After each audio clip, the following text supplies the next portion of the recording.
and I'm nosing from top to bottom. And as I'm doing that, I'm smelling all this beautiful characteristics of a great aged rum.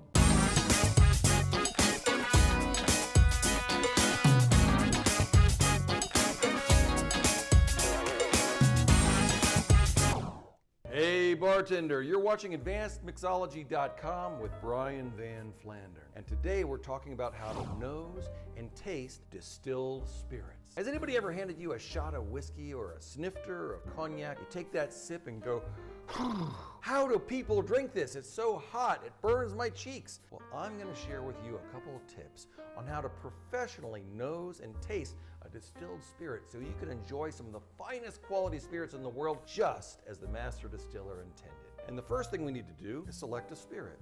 Now today, I'm gonna taste and nose a spirit I've never tasted before. I'm gonna taste the Ron del Barrilito Puerto Rican rum. They have a 3-star rum, which we're gonna taste today. It's been around since 1880. They use small batch barrels, and they aged the 3-star for 6 to 10 years in reclaimed Oloroso sherry casks, which were previously American bourbon casks. So, at 43% alcohol by volume, it's a little higher than your typical rum, but just about the right alcohol percentage for a great American whiskey. Now, the next thing we need to do is find the right glass.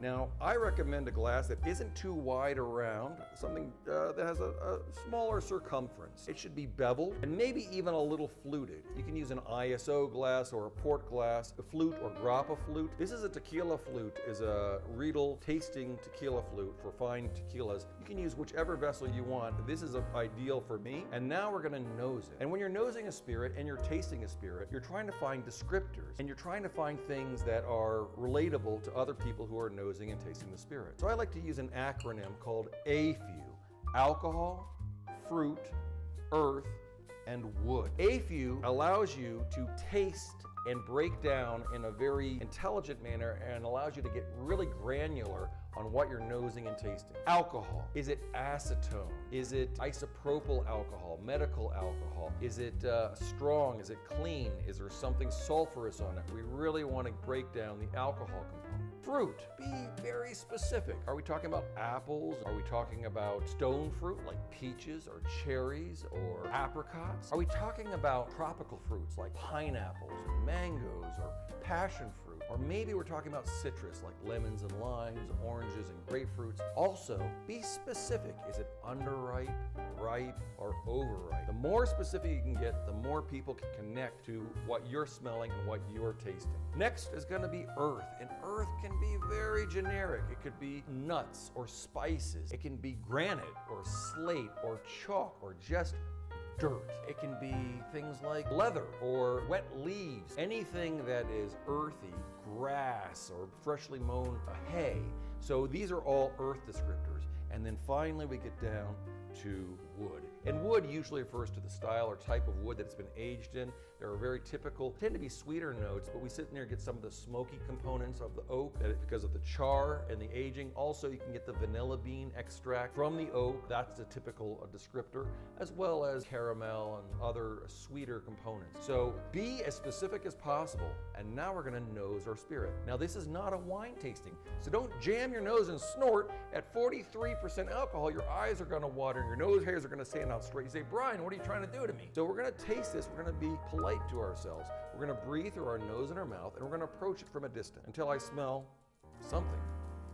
And of course, the first thing you say is, it smells like rum. Well, okay, as I just said, we wanna be more specific, but I don't want to get in there so fast and so strong that the ethanol is bowling me over. Now I'm gonna nose on both sides, both nostrils. And most people, they perceive the ethanol to be stronger in one nostril than the other. For me, I always perceive the ethanol to be stronger on my right side. So I like to nose on the left.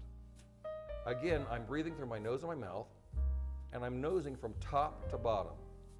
And as I'm doing that, I'm smelling all this beautiful characteristics of a great aged rum. I'm smelling bananas Foster, caramelized cooked bananas, a little bit of rum raisin ice cream.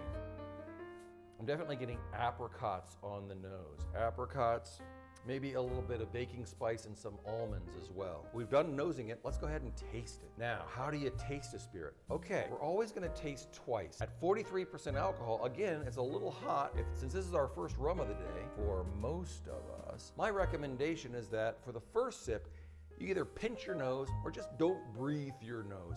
And the idea here is we're going to shock our palate. We're going to give ourselves deliberate palate fatigue by coating our tongue with all that ethanol, swallowing it down without breathing so it doesn't burn, it doesn't seem so sharp. And then once we've swallowed it, we're going to take a breath, enjoy that moment, and then we're going to sip and enjoy the spirit while we're breathing as we normally would. So the first one, don't breathe, just take a small sip and notice how sweet it is on the tip of the tongue.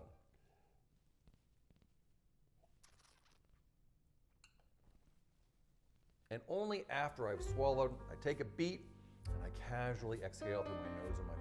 Now, we've set up our palate. We've got our entire tongue coated with these oils, and a great well-made distillate has natural oils, and those oils have flavor. That's why we don't stir and don't shake our gin and vodka martinis. We want to taste those oils as they coat the back of our tongue. So now we're going to taste again. This time, I want you to go ahead and breathe through your nose and mouth as you normally would. Cup your tongue a little bit so you can draw just a little bit onto your tongue. Draw a little air over the top and swallow it down. And only after you swallowed, wait a quick beat and then casually exhale. Okay, let's try that.